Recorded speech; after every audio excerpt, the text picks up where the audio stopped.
Bill Clinton was interviewed by David Gregory, and he was asked a question about Benghazi. So listen to him refute the Benghazi hysteria in about 30 seconds, and then ask yourself, why can't all Democrats learn how to do this? That is the larger question about Benghazi, but you understand the political question about Benghazi in many ways. Some have tried to make it about Secretary Clinton and her tenure. Rand Paul on the program, he may run for president in 2016, called it disqualifying for Secretary Clinton. You have a response for that?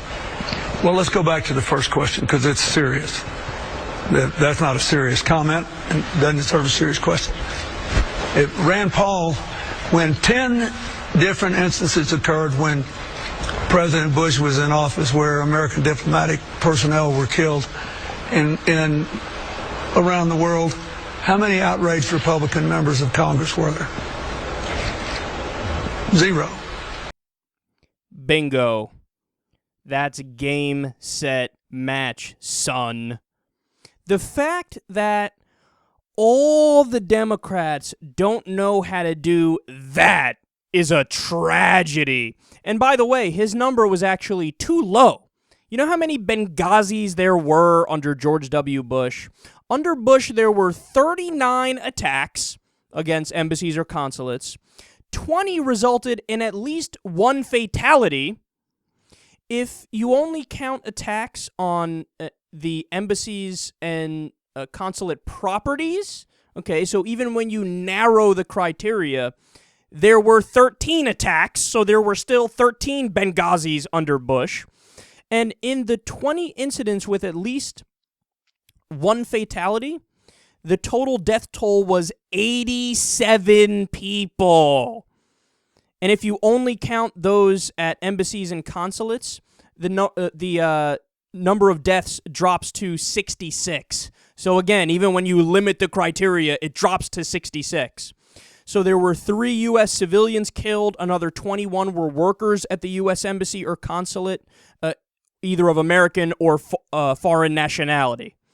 So again, even when we're as lenient for George W. Bush as possible, there were 13 Benghazis under him, and the Republicans had nothing to say back then. Only when something happened under Obama, they wanted to blame him, and they came up with all these ridiculous conspiracy theories. One of them was that, the Clintons Hillary Clinton and Obama, they wanted this to happen. You know, they were sitting there and watching the guy die, and they ordered troops to stand down that could have helped them. Yeah, that's what happened. They ordered troops to stand down when they knew that it could have saved lives. Listen to yourselves. I mean, these conservatives, they're out of their fucking minds. So that's the reality of the situation. Plus, we got the guy who did Benghazi, man. That's the end of the conversation. I mean, fact one, there were 13 Benghazis under Bush. You didn't give a shit about it then, and you didn't blame him, right?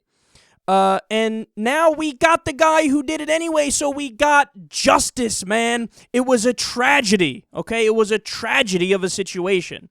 But the idea that you still talk about it and still act like it's a scandal, it's not. And Bill Clinton, who I have many disagreements with, by the way, he just owned the entire Benghazi hysteria movement in under 30 seconds. And I want all the Democrats to take notes because that's how you do it.